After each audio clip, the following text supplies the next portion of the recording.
Buenas tardes, bienvenidos a todos los que nos siguen en estas conferencias del Instituto Gemológico Español. Hoy, como es nuestro afán, variamos un poco el tipo de conferencia en el sentido que vamos a dedicarnos a la piedra dura, en este caso a los mármoles. Y para ello, María Ángeles Granados abordando los mármoles españoles en los deserts de Carlos IV. Este va a ser el motivo principal de la conferencia, que no dudo que les va a encantar porque la colección de mármoles del Museo Arqueológico Nacional es muy buena y además hay unas piezas verdaderamente espectaculares. María Ángeles Granados Ortega es licenciada en Geografía e Historia en la especialidad de Historia del Arte por la Universidad Autónoma de Madrid y conservadora jefe del Departamento de Edad Moderna del Museo Arqueológico Nacional. Así que cuando quieras, María Ángeles, adelante. Pues muchísimas gracias por esta amable presentación y también gracias al Instituto Gemológico por contar conmigo para dar esta conferencia. En ella, como has comentado, voy a presentar el trabajo realizado en el Museo Arqueológico Nacional en el proyecto de investigación I+D+I, imitaciones de piedras en vidrio en época romana y su reinterpretación en época moderna. Este proyecto ha sido llevado a cabo entre el 2020 y 2024. Su director e investigador principal ha sido Miguel Cisneros Chillos, catedrático de Arqueología de la Universidad de Cantabria. Y en el equipo de investigación han participado miembros de la misma universidad, de la Universidad de Zaragoza, del Museo de Zaragoza, de la Galería de los Uffizi, de la Universidad de Milán y yo en cuanto al Museo Arqueológico Nacional. Mi participación no ha estado exactamente relacionada con el título del proyecto, porque no he estudiado las imitaciones de piedras en vidrio, sino en uno de los objetivos del mismo proyecto, centrado en el estudio de objetos de cronología moderna que imitan las formas antiguas y o están hechos con materiales antiguos, o también objetos que imitan las formas antiguas sin estar hechos con materiales antiguos. Todos o casi todos los objetos estudiados en el Museo Arqueológico Nacional están inspirados en la antigüedad y algunos están realizados con mármoles antiguos. Otros, los que constituyen la principal aportación de este estudio, están inspirados en los anteriores, pero están hechos con mármoles extraídos en España en el siglo XVIII. Este estudio, de acuerdo con los objetivos del proyecto, también se ha realizado atendiendo a los aspectos simbólicos y de prestigio asociados a estas piezas, que fueron objetos suntuarios en el siglo XVIII, realizados con piedras duras, mármoles ornamentales y bronce dorado, principalmente. Voy a comentar parcialmente el resultado de este trabajo que ya he presentado con otro título y que está ahora en prensa para su publicación por la Universidad de Cantabria. El título que antes he utilizado es este que se ve en la diapositiva: La desigual fortuna de los deserts de piedras duras y mármoles antiguos y modernos de Carlos IV. La palabra desigual parece un poco negativa y en esta época un poco anti-coach, desmotivadora, pero en realidad no la he elegido para desmotivar sobre el interés de los objetos estudiados, sino para reflejar su estado actual, que de acuerdo con el significado de la palabra desigual, según el diccionario de la lengua española, de la RAE, alude a lo que no es igual, que es dispar, a lo torcido, a lo quebrado, a lo accidentado.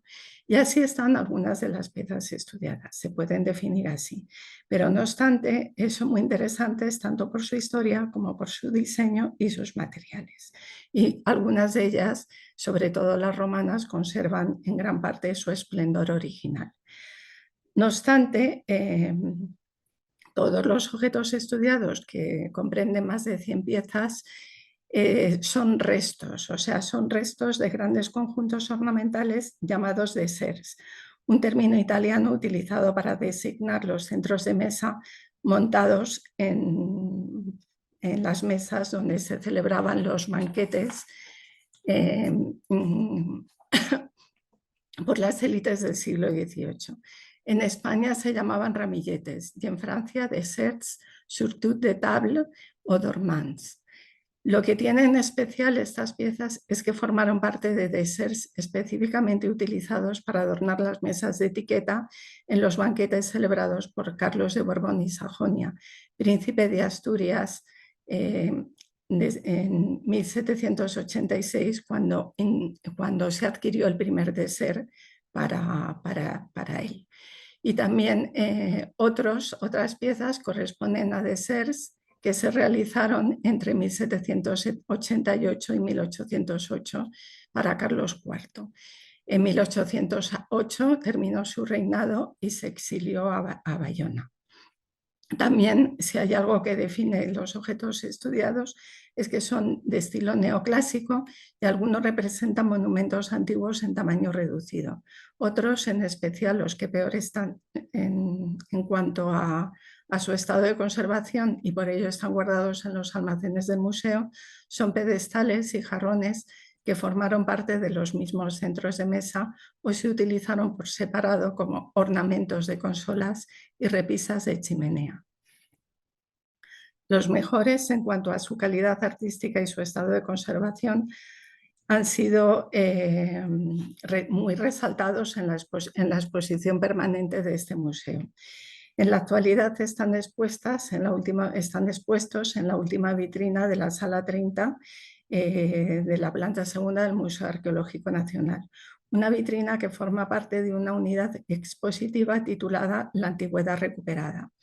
Esta unidad hace referencia a las excavaciones de Herculano y Pompeya que fueron patrocinadas por Carlos III durante los años en que reinó en Nápoles y Sicilia y que significaron el inicio de la arqueología moderna. Y también hace referencia al contexto del neoclasicismo al que corresponden todas las piezas expuestas. Los objetos expuestos en esta vitrina obviamente no son arqueológicos, pero podemos decir que la arqueología está impregnada tanto en su diseño como en sus materiales. Representan en tamaño reducido, como he dicho y como vemos, monumentos de la antigua Roma, y los que fueron realizados en Roma, precisamente, están compuestos por mármoles antiguos o arqueológicos. Estas reducciones suntuarias de antiguos monumentos eran habitualmente compradas como souvenirs por los viajeros del Grand Tour, pero en este caso no se trata de meros souvenirs. Son objetos de extremada lujo y de un diseño exquisito y un trabajo extraordinario en toda su factura, tanto en lo que se refiere a los mármoles antiguos que los componen como a sus bronces dorados u a otros materiales. Los que vemos en esta diapositiva, casi todos pertenecieron al dessert realizado en Roma por Luigi Valadier en 1778. Luigi Valadier fue un extraordinario platero romano que creó un tipo de dessert arquitectónico que fue la máxima expresión del fasto en el siglo XVIII. Como he comentado, las piedras ornamentales utilizadas por él son en su mayor parte mármoles arqueológicos, es decir, extraído de las ruinas romanas o de la Marmorata, donde se acumularon en Roma desde la época imperial los bloques y las columnas que se traían ya trabajadas desde las canteras del imperio, griegas, turcas, egipcias o incluso ibéricas, que pertenecían a los emperadores.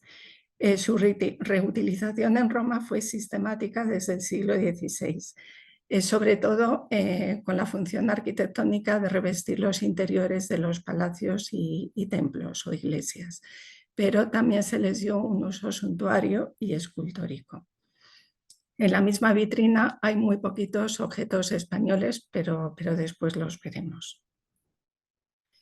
Esta colección de objetos y los expuestos en la vitrina anterior no han pertenecido siempre al Museo Arqueológico. Ingresaron en esta institución en 1922, pero prácticamente todo el siglo anterior habían pertenecido al Museo Nacional del Prado.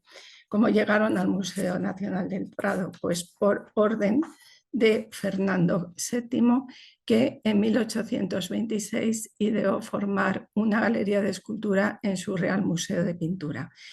Esta galería se nutrió con esculturas y con objetos escultóricos. Por ejemplo, estos se consideraban objetos escultóricos porque están formados por piedras talladas y pulimentadas, que fueron recogidos de los palacios reales y de variadas dependencias. El Real Museo de Pintura pasó a llamarse Real Museo de Pintura y Escultura en 1838 y a partir de 1920 lo conocemos con el nombre actual, Museo Nacional del Prado. En esa fecha ya estaba en marcha, desde 1921, un proceso de reordenación de colecciones tanto del Museo del Prado como del Museo Arqueológico, que finalizó con un intercambio de piezas entre las dos instituciones en 1922. En 1922, las piezas que vamos aquí, vemos en esta diapositiva, que es una de las fotografías integradas en la publicación de Artes e Industrias del Buen Retiro, obra de Manuel Pérez Villamil, publicada en 1904. Todas estas piezas llegaron al Museo Arqueológico Nacional en 1922, todavía catalogadas como las había catalogado Pérez Villamil en esa publicación, es decir, como obras del Real Laboratorio de porcelana, de piedras duras y mosaico del Buen Retiro.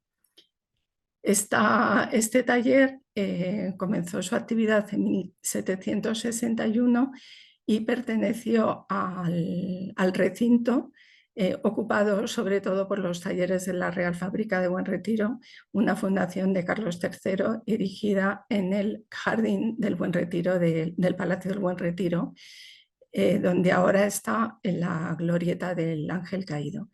La fábrica tuvo un abrupto final en la Guerra de Independencia porque fue ocupada como cuartel por las tropas francesas que invadieron Madrid en 1808 y en 1812 fue destruida por las tropas inglesas que liberaron Madrid.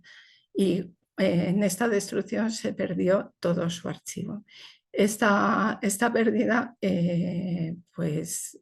ha influido desde la época de Pérez Villamil en que exactamente no se sepa si los deserts que este investigador atribuyó a Buen Retiro son efectivamente de esta procedencia, pero suponemos que en gran parte sí, dado que sí que está documentado que se hizo uno para Carlos IV y se hicieron varios para otros nobles.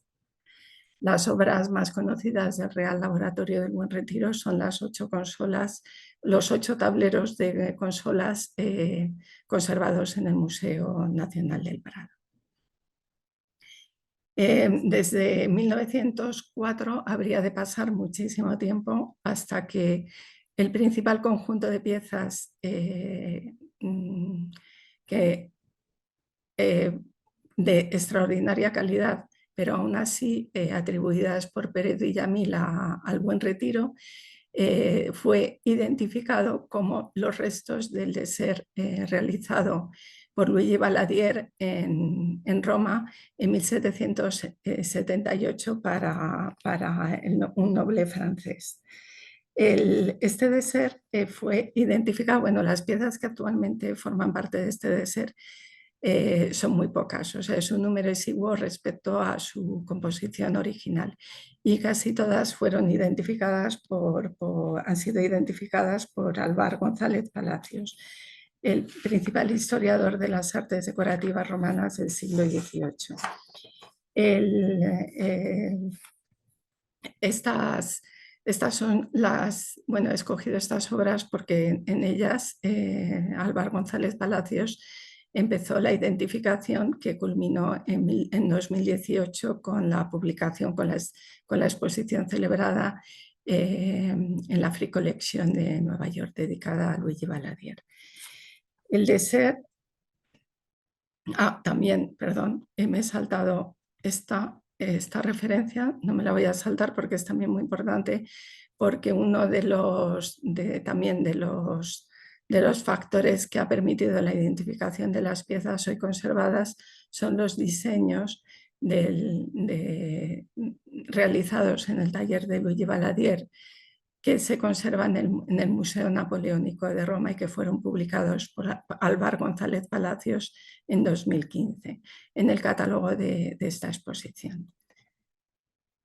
Esta es una maravillosa fotografía que he cogido de la web de la Free Collection, en la que vemos en su máximo esplendor parte de las piezas hoy conservadas del dessert de Luigi Valadier, que no fue realizado para Carlos IV, sino para Jacques Lord del Le Tonnelier de Bretel, el bailio y embajador de la Orden de Malta en la Santa Sede desde 1758 a 1778.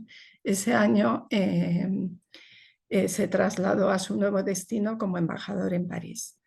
El dessert fue realizado justo ese año en Roma por Luigi Valadier y permaneció en París hasta que, después de la muerte del bailío, fue vendido en subasta pública, en la subasta de toda su colección artística, que fue celebrada en París en enero de 1786. En esa subasta fue comprado para Carlos de Borbón y Sajonia, entonces príncipe de Asturias, por el embajador de España en la corte francesa, el conde de Aranda. Después comentaré su historia más detenidamente, pero bueno, vuelvo a insistir que el número de piezas hoy conservadas de este dessert es exiguo, porque originalmente estaba formado por unas 240 objetos, incluyendo 75 cuchillos y otros objetos utilitarios, y hoy se conservan 17 en el Museo Arqueológico Nacional, 4 en Patrimonio Nacional, y este año se ha conocido uno más, un monumento que se consideraba perdido y que pertenece a una colección particular, que después veremos. Respecto al autor, hay que indicar que fue un famosísimo platero romano. Su fama ya fue internacional en su juventud.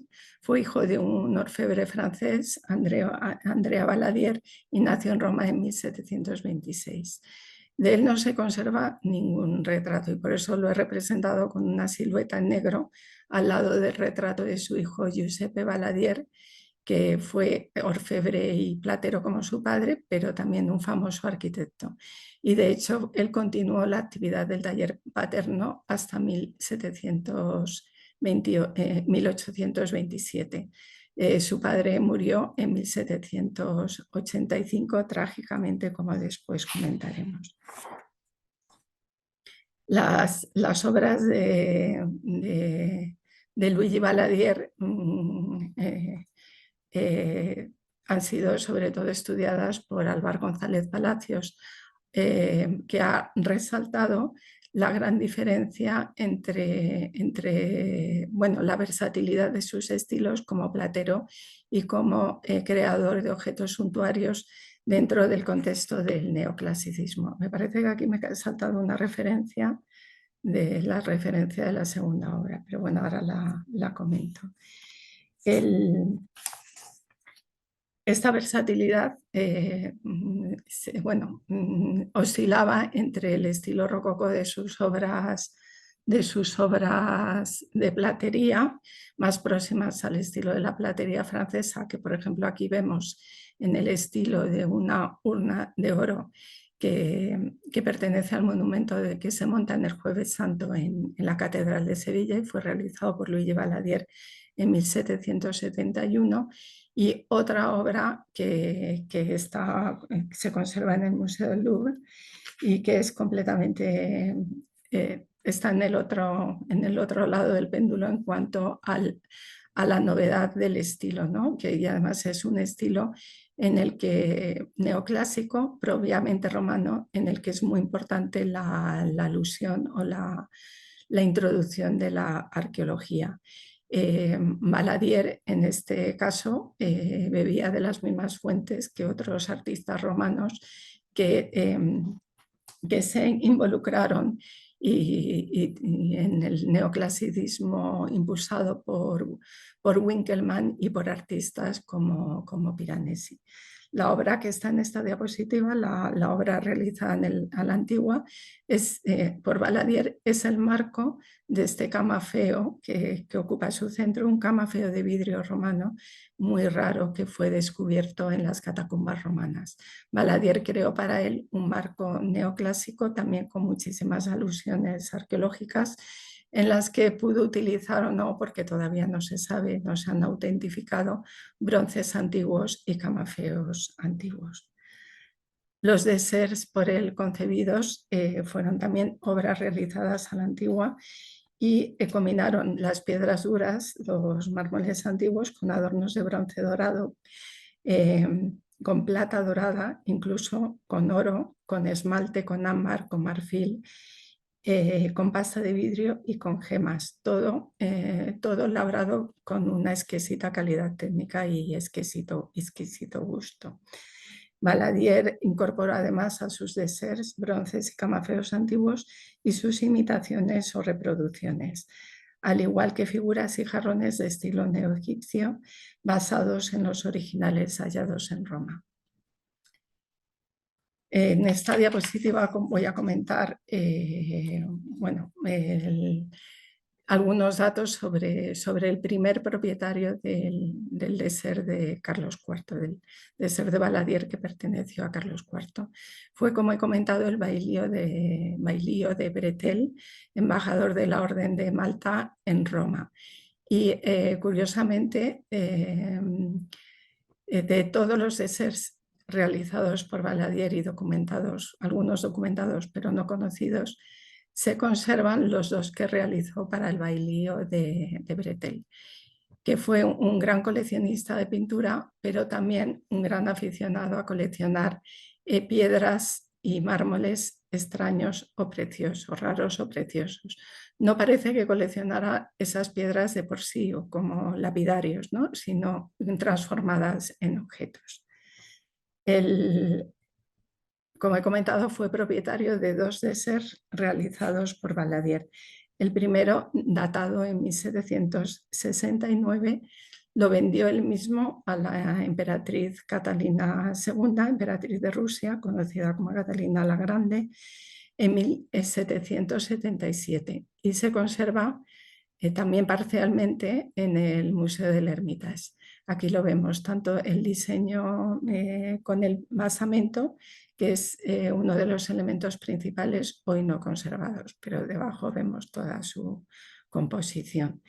El bailío no renunció a tener otro désert, vendió pero a la vez estaba encargando a Valadier un nuevo désert todavía más fastuoso, que fue el terminado en Roma en 1778 y trasladado a París justo ese año y después vendido en la subasta de su colección artística en 1786. Lo que sí quería destacar es que este désert, el primer désert del bailío de Bretel, es menos arquitectónico que el segundo.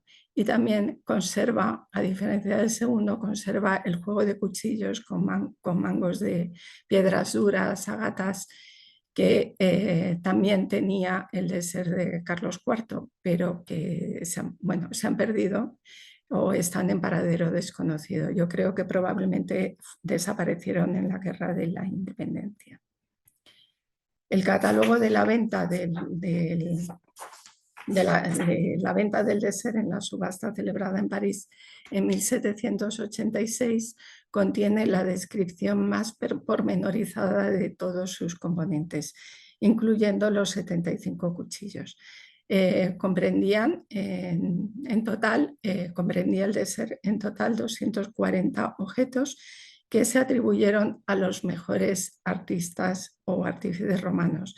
Y llama la atención que en este catálogo, publicado en 1785, el mismo año en que muere Valadier y también muere el bailío de Bretel, no se haga mención a Valadier.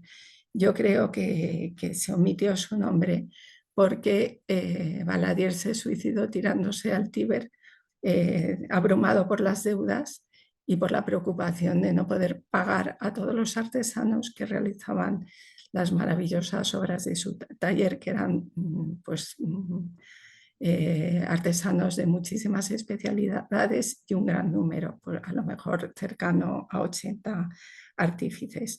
Sin duda, el hecho de que se suicidara sería considerado vergonzante y una de las razones para omitir su autoría, pero es muy probable que Carlos IV la conociera. Entonces era príncipe de Asturias, pero ya se reputaba la sociedad internacional por su exquisito gusto neoclásico y su constante adquisición de los mejores objetos suntuarios del momento, que se importaban sobre todo desde Francia, pero también desde otros países. El rey no solamente gozó de estos objetos, sino además creó los ambientes apropiados para exponerlos y encargó a los talleres reales, los de porcelana, los de bronce, los de muebles, la ejecución de objetos similares a los que estaban de moda en toda Europa. Por ejemplo, aquí vemos en la estancia de la Real Casita del Príncipe del Escorial, decorada con placas de porcelana del Buen Retiro que imitan el estilo del jaspe bicolor de Wedgwood, de fama internacional en aquel momento. El désert de Valadier, adquirido por el rey, fue una de sus obras preferidas y además le representó en los banquetes de estados o banquetes de etiquetas celebrado el día de su cumpleaños, el 11 de noviembre. Además, debido a esta preferencia, parece que, como ha indicado María Jesús Herrero, el désert fue trasladado una y otra vez acompañando al rey en sus cambios de residencia estacionales, las llamadas jornadas reales. Y este trasiego ocasionó en los objetos que lo formaban muchísimos deterioros y probablemente la pérdida de algunos o la pérdida de su función utilitaria.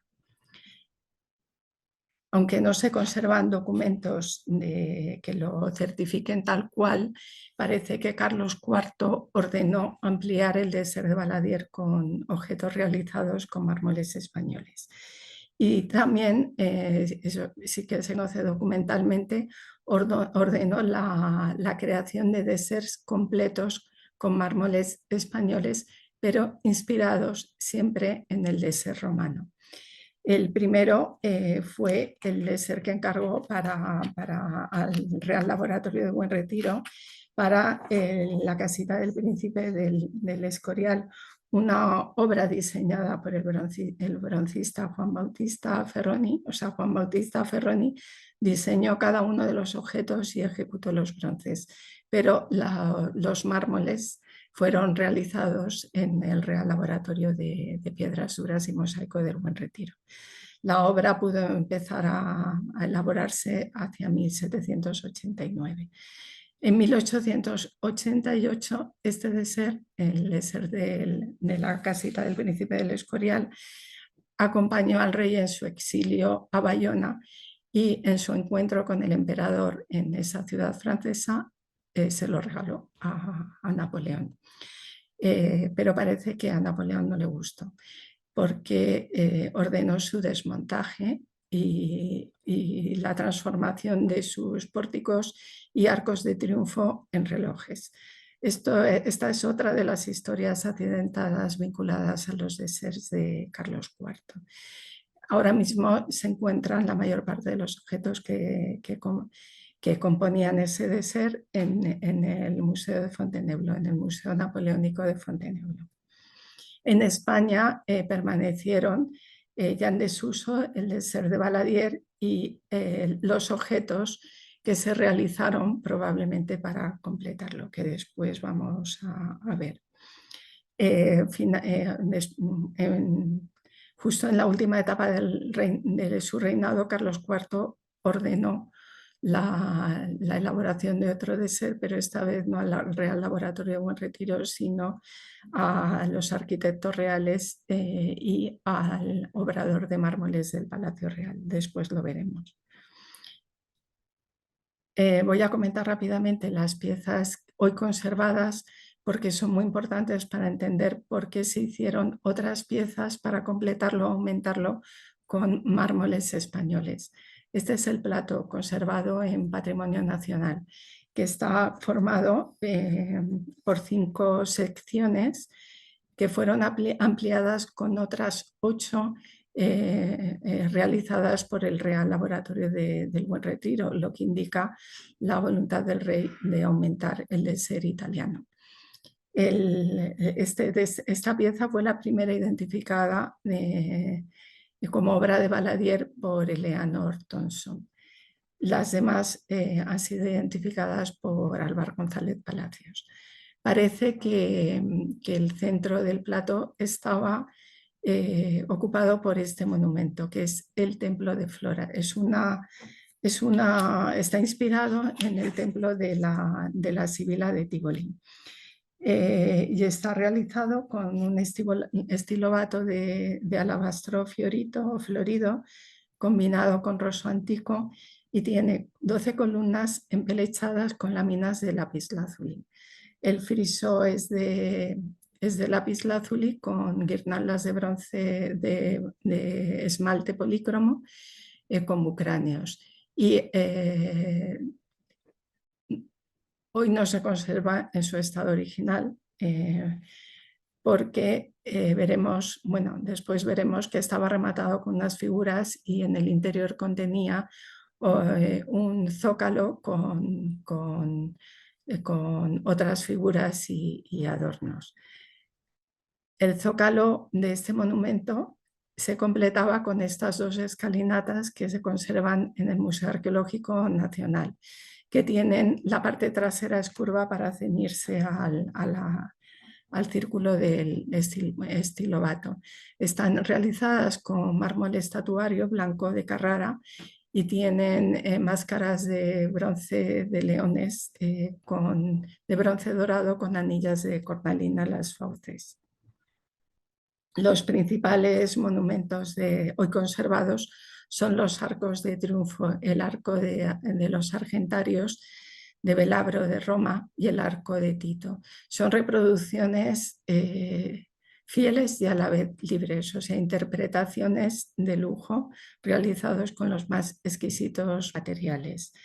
El primero, el arco de los argentarios, es considerada la obra maestra entre todos los deserts, entre todos los objetos conservados de los deserts realizados por Valadier. Está tallado por entero en llano antico y tiene una base de pavonaceto y columnas de un jaspe verde con vetas amarillentas que ha sido clasificado como diásporo sanguíneo. Los relieves son de ámbar y tienen debajo una lámina de oro, un recurso utilizado por Valadier para que la luz resaltara las figuras. Además, la inscripción está hecha con esmalte y también la base de pavonaceto tiene un círculo esmaltado, pero como ya he dicho, no conserva gran parte de sus adornos originales. El otro arco está en peor estado de conservación. Es el arco de Tito y está realizado... ¿Es el arco? No, me parece que me he equivocado. No lo sé. Está realizado con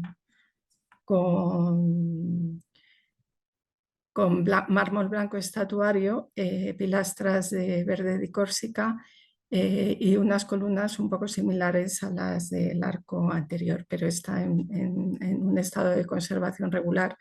De hecho, están los almacenes. Hace poco se han restaurado las columnas y su base es de pórfido rojo. Pensamos, pero todavía no hemos analizado, que algunas de las figuras que adornan el entablamento podrían ser de oro o al menos de plata dorada de muy buena calidad. En cuanto a los pórticos del Dessert, los dos conservados son interpretaciones de fantasía, como ha resaltado González Palacios. Fueron en el catálogo de 1785 están descritos y son los pórticos de los templos de Minerva y de Mercurio, y son similares y a la vez diferentes, y como todos los monumentos de Valadier combinan muchísimos, una gran gama de piedras ornamentales y mármoles de colores, porque lo que parece que pretendía Valadier era evocar la riqueza de la antigua Roma, que estaba revestida de mármoles de colores desde la época de Augusto. El primero está realizado con yalo antico, con blanco y negro antico o negro de Aquitania, verde de Córcega, pórfido y también con alabastro. Y el segundo está realizado, tiene una base de Porta Santa, combina en su gradería los pórfido negro y rojo, tiene columnas empelechadas de lapislázuli y su entablamento y tímpano son de amatista. Estaban adornados tanto el entablamento como el tímpano como el entablamento con coronas y guirnaldas de granates hoy parcialmente conservadas. En cuanto a los monumentos del Dessert, también son obras de fantasía, y uno está en el Museo Arqueológico Nacional y otro es el que está a su lado representado con una imagen cedida por Malgaes y Santos.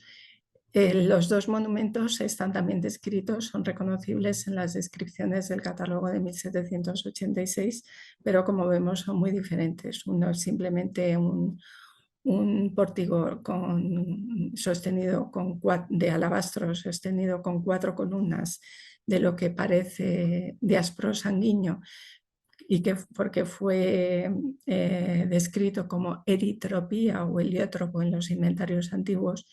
Y este pórtico recién descubierto es una obra de muchísimo más elaborada y de extremo lujo. Está realizado con yalo antico, con verde antico, con una gata roja en el pavimento, incrustada en el pavimento, probablemente incrustada con leño petrificado, y luego comparte el mismo tipo de columnas que hemos visto en otros monumentos de Valadier, que están empelechadas con láminas de lapislázuli, y tiene una cornisa, un coronamiento de un alabastro florido probablemente antiguo, con un bellísimo friso de esmalte pintado con instrumentos de las fiestas y los sacrificios romanos.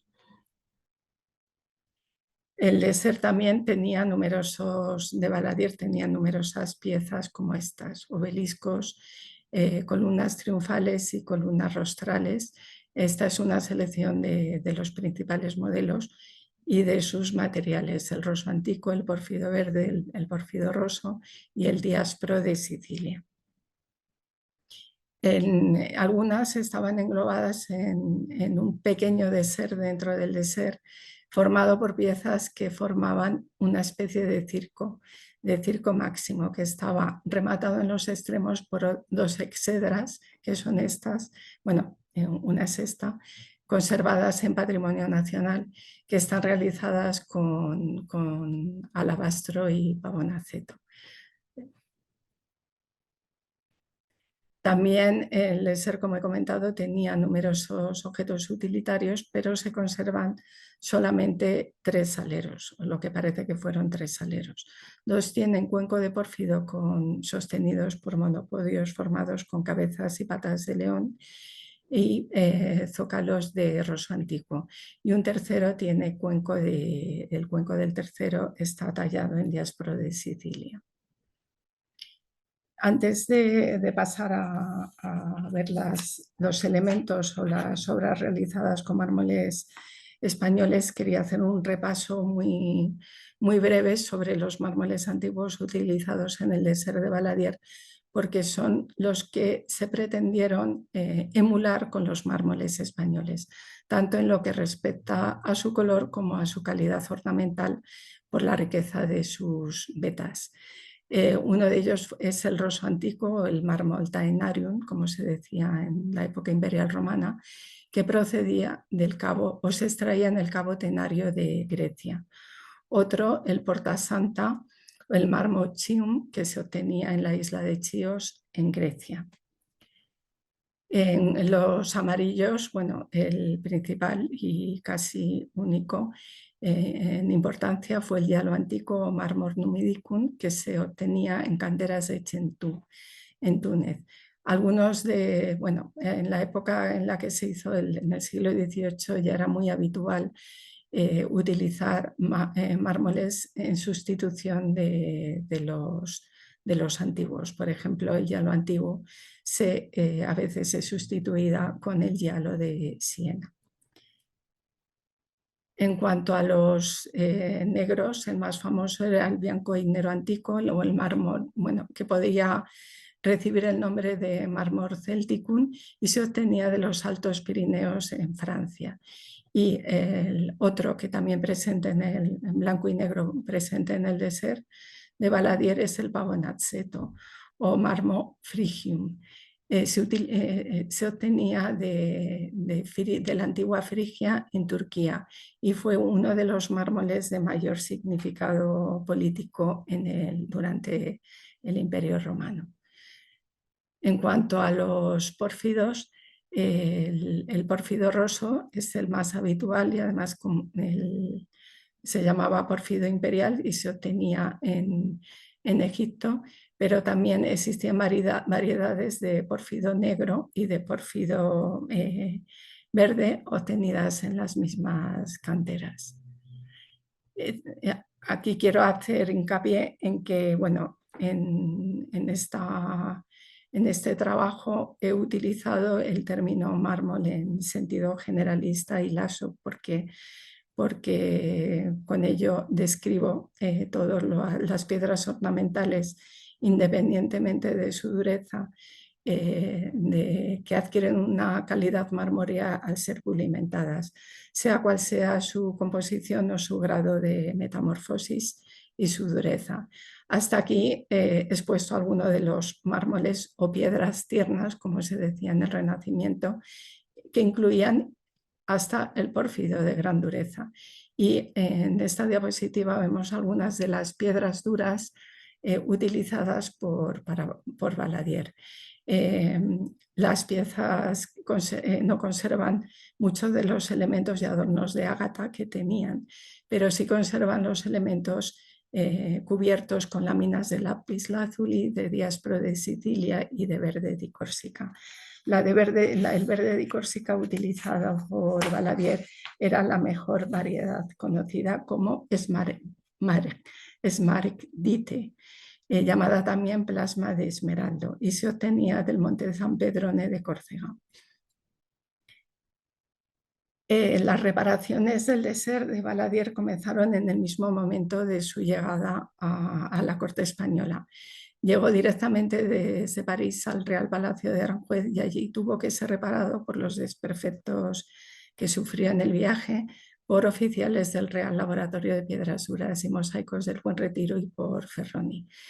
En esa ocasión, hablamos del año 1786, parece que no fue necesario reemplazar sus mármoles, pero sí fue necesario reponer algunas de los granates de las guirnaldas o de la corona que falta en el tímpano del pórtico del Templo de Mercurio.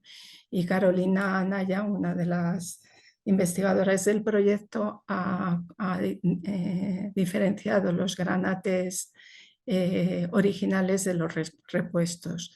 Todos son granates almandinos, pero los originales tienen talla en cabujón y los repuestos están tallados en facetas. Respecto a los objetos que muestran modificaciones realizadas con mármoles españoles, pues dos de ellos son estos aleros.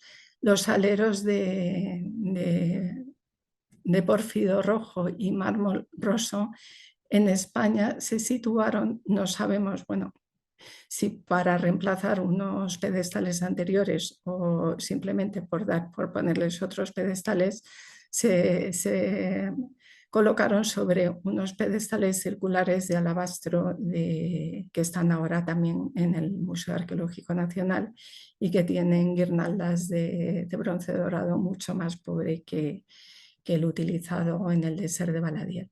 En cuanto al salero que tiene el cuenco de Diaspro de Sicilia, la base probablemente fue reemplazada porque es jaspe de cabra, jaspe encarnado de cabra extraído de Córdoba, de las canteras de Córdoba.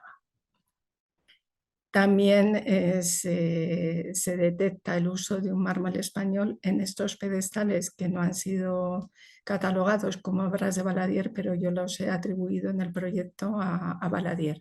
Están realizados con pórfido y tienen zócalos de Diaspro de Sicilia, pero no se conservan en buen estado. Y el que está en peor estado, curiosamente, tiene otro mármol, otro jaspe muy parecido al Diaspro, que he identificado como el jaspe rojo veteado de Segura, de Teruel.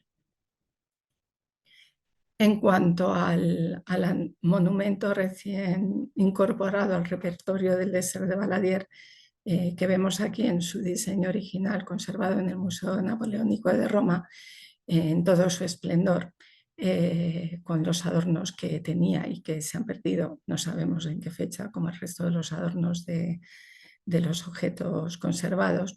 En el diseño podemos ver que no tenía el zócalo que tiene actualmente. Es probablemente un zócalo de mármol español, yo creo que de los Montes de Toledo, de San Pablo, y que fue realizado para sustentarlo porque se conoce que sufrió graves desperfectos, bien probablemente durante su trasiego de un lugar a otro acompañando a Carlos IV o posteriormente durante la época del desuso del Désert de Valadier.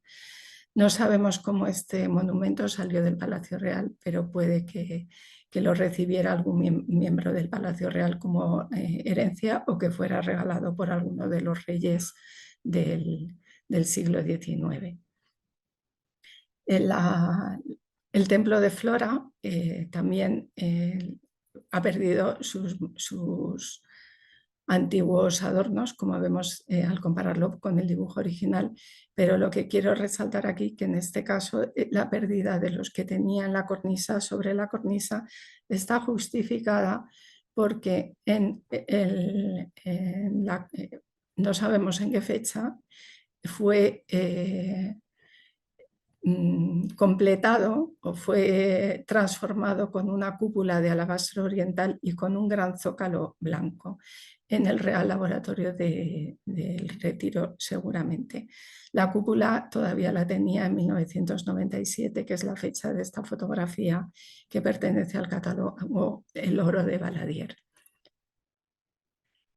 Los mármoles utilizados en los objetos que hemos visto y que vamos a ver son mármoles españoles que se utilizaron normalmente para revestir los palacios reales, las paredes, sobre todo con zócalos, entablamentos, frisos, molduras, columnas, pilastras, para hacer dinteles de puerta, repisas de chimeneas. tableros de mesas o consolas desde el reinado de Felipe V. Felipe V fue el primer rey de la dinastía de los Borbones españoles y, siguiendo el ejemplo de su abuelo Luis XIV, el rey de Francia, que convirtió el Palacio de Versalles en una nueva Roma, pues desarrolló el mismo modelo de revestimiento con mármoles de gran riqueza ornamental, pero no importados, sino extraídos de canteras nacionales, no solamente por cuestiones económicas, sino también para prestigiar el reino, para dar prestigio al reino. En este caso vemos la sala, en esta diapositiva vemos la sala más rica por su completo revestimiento en mármoles españoles. Y sobre todo destacan en los paramentos cubiertos y las pilastras con mármol morado y amarillo de Espejón, que fue uno de los preferidos por los Borbones. Felipe V organizó o inició la búsqueda de los mármoles del reino, de canteras que serían abiertas o reactivadas a costa de la Real Hacienda, pero su hijo Fernando VII fue el que sistematizó esta búsqueda y además reservó esas canteras para el exclusivo uso real y en concreto para la obra del Palacio Nuevo de Madrid. Palacio que fue erigido en el solar del antiguo Alcázar de los Austrias, que fue destruido en un incendio en 1734. A partir del reinado de Fernando VII se realizó el proyecto de casamiento de mármoles que consistía en reunir un gran número de placas de mármoles útiles por su calidad técnica, también por su belleza ornamental y por la cercanía de sus canteras, que se podían elegir y combinar en las mismas estancias reales. Con las búsquedas y la comprobación de canteras, se reunieron varios lapidarios en el Palacio Real de Madrid, en total 8, varios lapidarios o muestrarios, cajas muestrarios, que contienen en la actualidad 311 muestras o placas de diferentes tipos de mármoles españoles. Esta fotografía es un detalle de una de las cajas, y que son 8, como les comento, y una de ellas está ahora expuesta en el Museo en la Galería de las Colecciones Reales, y pueden ver en Facebook una pequeña exposición de José Luis Sancho explicando la historia de estos muestrarios. Aparte, otros mármoles históricos que hemos utilizado para identificar los mármoles españoles de los objetos conservados en el Museo Arqueológico Nacional son los conservados en el Museo Nacional de Ciencias Naturales, que pertenecieron originalmente al Real Gabinete de Historia Natural, que fue fundado por Carlos III.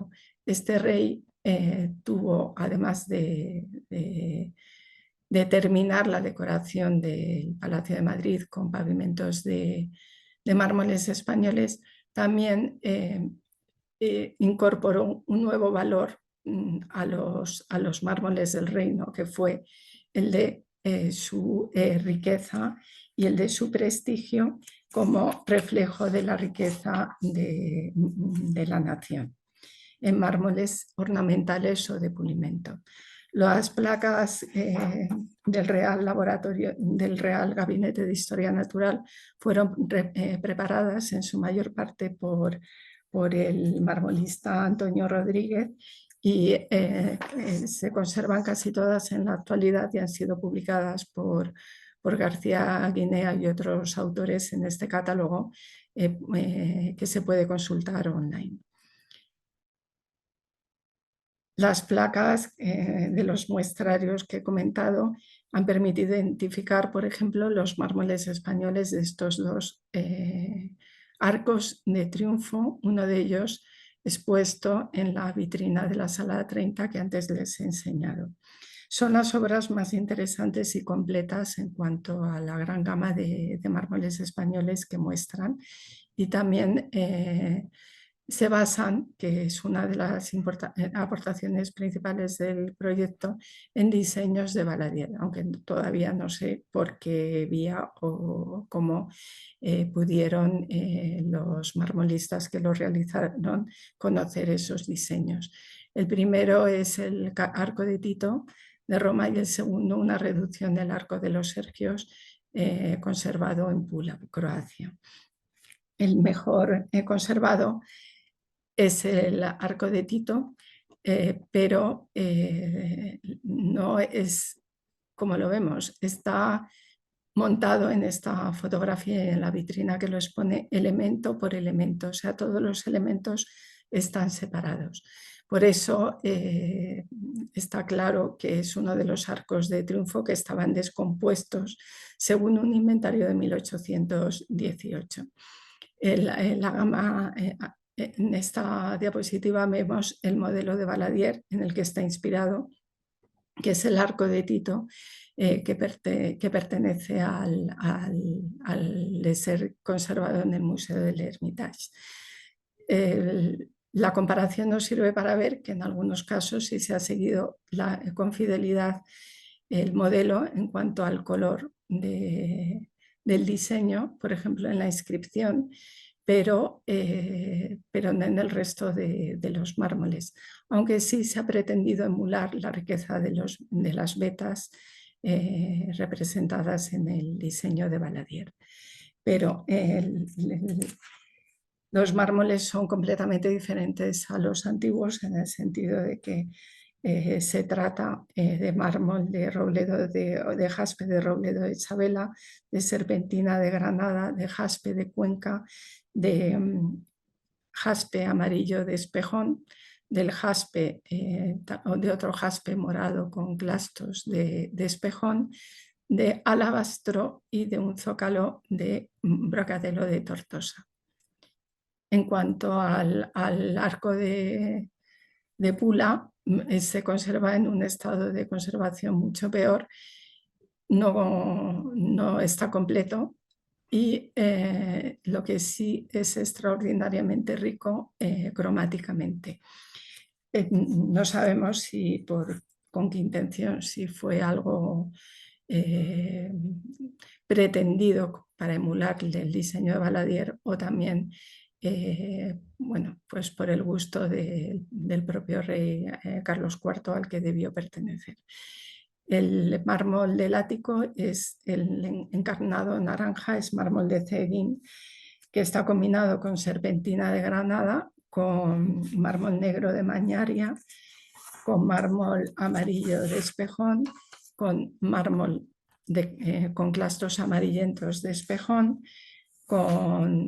a su vez en el entablamento, que está situado sobre pilares de mármol de Macael y tiene entrados de jaspe de Cuenca. Las columnas son del mármol de conglomerado multicolor de Espejón. En cuanto a los mármoles que más abundan en los objetos del Museo Arqueológico Español, de los mármoles españoles, uno de ellos es el jaspe de Cuenca. Los jaspes de Cuenca fueron muy apreciados durante toda la Edad Moderna, sobre todo siglos XVII y XVIII, y fueron calificados por la Ruga en 1792 como piedras exquisitas de color amarillo con manchas de morado oscuro, de color de ante con manchas rosas y otras de varios colores. No sabemos exactamente a qué cantera corresponde este jaspe, rosa, pálido, con manchas anaranjadas, pero es el que más abunda y podría ser que sea el jaspe de Saceda de Trasierra, que según María Luisa Parra fue utilizado en las obras del palacio y se escogió porque estaba a 13 leguas de la corte y era uno de los más cercanos y más económicos para su uso. He de indicar aquí que el estudio de los mármoles del palacio ha sido realizado sobre todo por esta investigadora y también por María Luisa Herrero y por José Luis Sancho.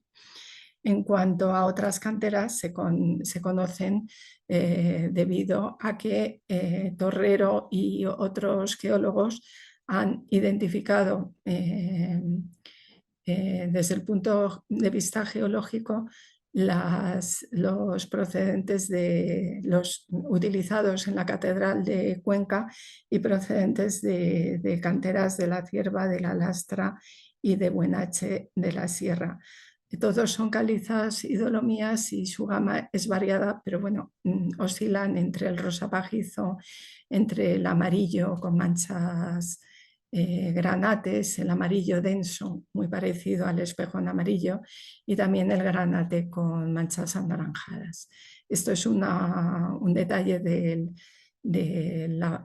lavamanos de la antesacristía de la Catedral de Cuenca. En cuanto a otro de los mármoles más abundantes en las piezas del Museo Arqueológico, que formaron partes de désert o fueron adornos de sobremesa, otro es el mármol negro de Mañaria, que fue también un mármol de gran prestigio porque se utilizó para realizar las columnas de la capilla del Palacio Real de Madrid en 1751 y más tarde para realizar las columnas del retablo de la capilla del Palacio de Río Frío, que fue reinstalado en 1782 en el trascoro de la Catedral de Segovia. Las vetas grises y doradas, como describen los documentos de este mármol, permiten suponer que se asociaba a algunos mármoles antiguos, como por ejemplo el blanco y negro antiguo de Francia o el mármol de Aquitania. Aquí vemos una fotografía de las columnas del retablo del Palacio de Río Frío, realizadas y talladas en negro Mañaria. En cuanto a otro de los mármoles más abundantes en los objetos, tanto en elementos pequeños como en algunos de mayor presencia, como los plintos de pedestales, es la serpentina de Granada. Esta serpentina ya era muy famosa en el siglo XVII y la de Lanjarón, la extraída de la cantera de Lanjarón, era la de mejor calidad. Lo curioso es que algunos de los pedestales conservados en el Museo Arqueológico Nacional muestran la misma combinación de serpentina de Granada con amarillo de espejón que los pedestales del Salón de Embajadores, del Salón de Reinos o besamanos del Rey o Salón del Trono, que fue terminado en el Palacio Real de Madrid en 1772 y que indudablemente,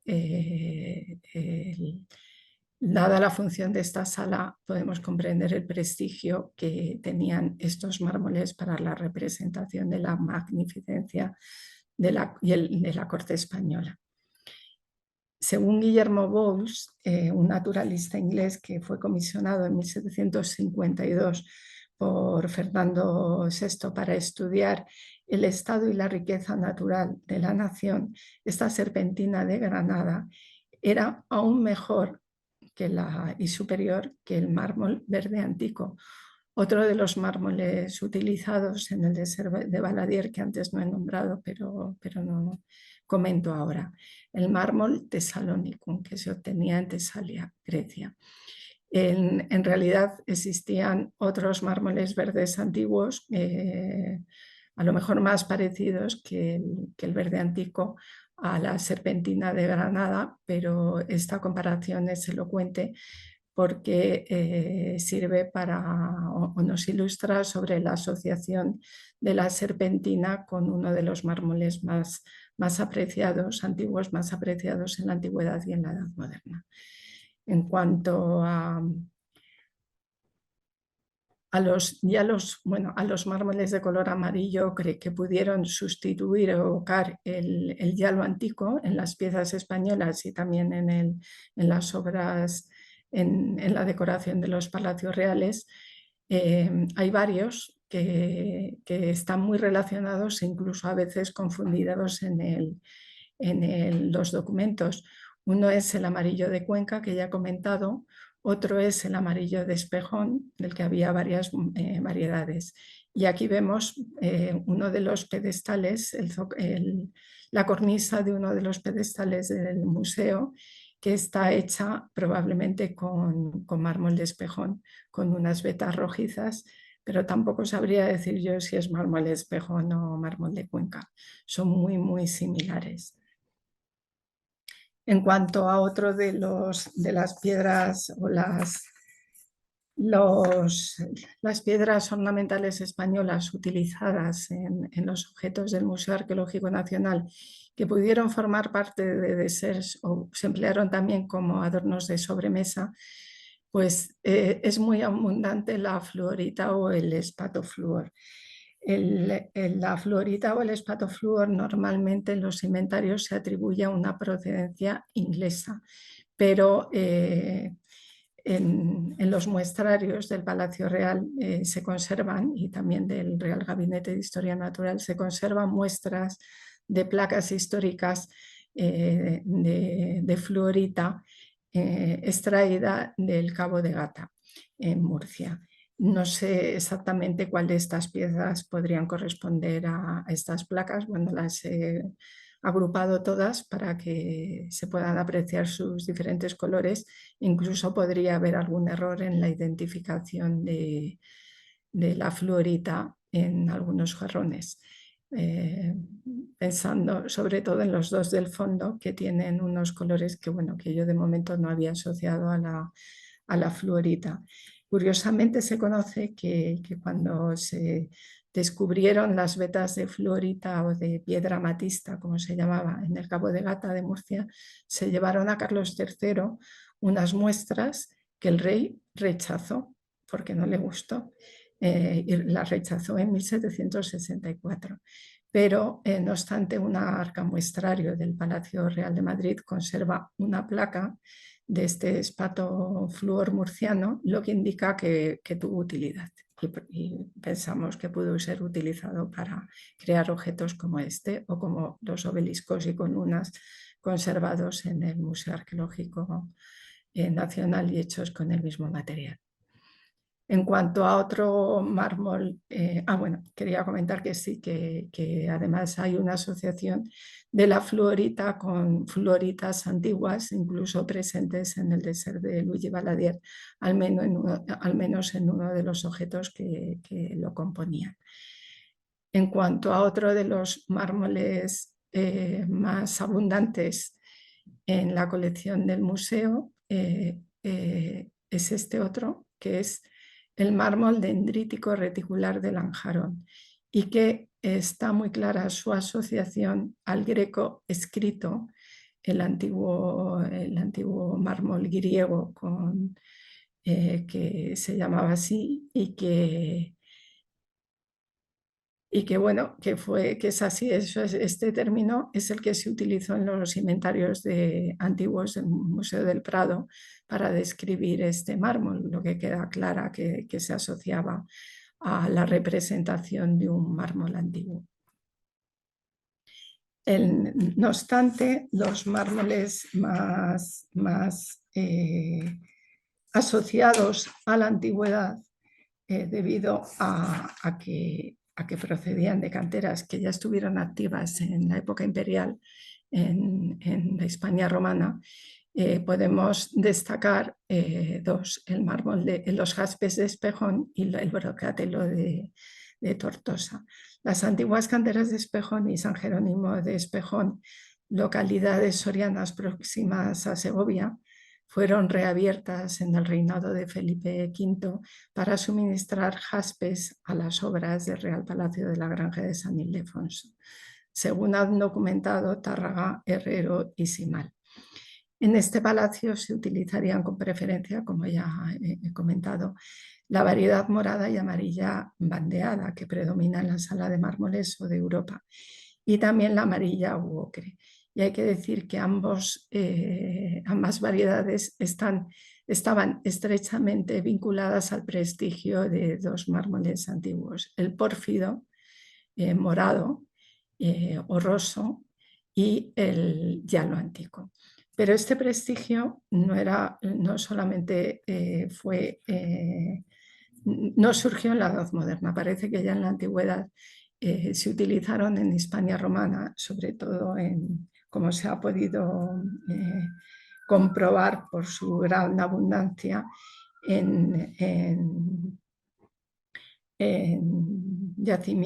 por su gran abundancia en yacimientos romanos para realizar la arquitectura pública o más representativa de Hispania romana, en Clunia, en Uxamar Gaela, en Complutum, en Astúrica Augusta, en Legio, en Caesar Augusta y en otros yacimientos y villas romanas. También se utilizó para realizar lápidas y para realizar objetos suntuarios, según han documentado arqueólogos como Virginia García Entero y todo el equipo de investigadores que ha colaborado con ella en un proyecto de investigación dedicado al análisis arqueométrico y a la identificación y al análisis de todo lo referido a la explotación antigua de mármoles de Espejón. Ya indicó que ya en la antigüedad parece o se argumenta que pudieron estar asociados al prestigio al ser sustitutivos de mármoles imperiales, el roso, el pórfido roso y el yalo antico. Vemos que en la variedad muy parecida o muy próxima a la utilizada en el Palacio de la Granja, probablemente sacada de una porción o a lo mejor de otra variedad, la morada con clastos amarillos, en este caso tirando al blanco, es la que se utilizó en las columnas de estas grandes columnas, triunfales, en los fustes de estas grandes columnas triunfales, que antes se consideraron obras romanas, pero que hemos recatalogado en el proyecto como obras españolas. Sus otros mármoles son el encarnado de rojo de Alicante, el jaspe de Cuenca, el negro y blanco grisáceo de los Montes de Toledo y el alabastro de Consuegra.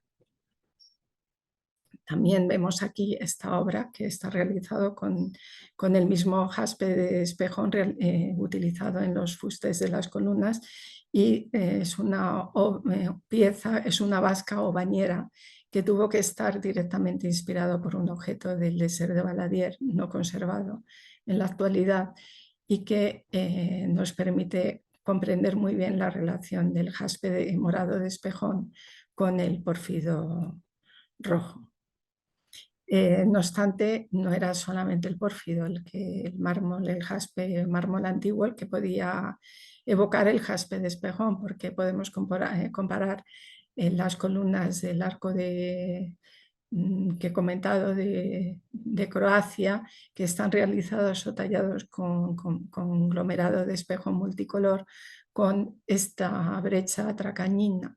También un mármol antiguo que muestra colores muy similares. O sea, todo se englobaba en el aspecto de la evocación de los mármoles antiguos, que pudieron ser conocidos a través del Désert de Baladier o de otras obras. En cuanto al Brogatelo de Tortosa, también un mármol, el único mármol que fue exportado en la antigüedad al resto del imperio, el único mármol de Hispania romana, mármol que fue exportado al resto del imperio, lo encontramos en las piezas españolas, formando elementos compactos como los plintos como el plinto de este pedestal, pero más generalmente en forma de zócalos. Es probable que estuviera sustituyendo al yalo antiguo, como también se piensa que fue que tuvo esa función en la antigüedad, en su uso en Hispania romana, y o a lo mejor el diásporo de Sicilia, porque muestra la misma riqueza de vetas y un cromatismo similar. Por último, comento rápidamente este Désert, que es el último Désert arquitectónico que perteneció a Carlos IV y que fue realizado por encargo del rey para la Real Casa del Labrador de Aranjuez. Es un concepto, como vemos, completamente diferente de ser, aunque se dice que todavía está inspirado en la obra de Valadier.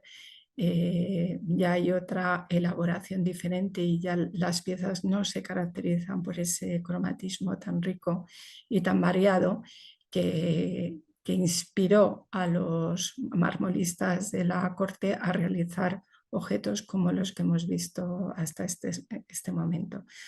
Algunas de las columnas están talladas en este jaspe que procedía de Vascones, de Asturias, y también hay un objeto tallado en este jaspe o mármol muy suave, de color muy suave, que parece un espato en el Museo Arqueológico Nacional. Y con esto he terminado. Darte las gracias por este magnífico repaso de todos esos maravillas de mármoles de distintas épocas y procedencias. Y bueno, ha sido muy ilustrativa la conferencia, te lo agradezco mucho. Así que muchas gracias y enhorabuena. Espero contar contigo en otra ocasión para seguir ampliando estos temas de los que tú eres una verdadera buena especialista. Así que muchísimas gracias y gracias a todos por su presencia. Esperamos contar con ustedes en la próxima conferencia. Dar las gracias a María Ángeles Granado.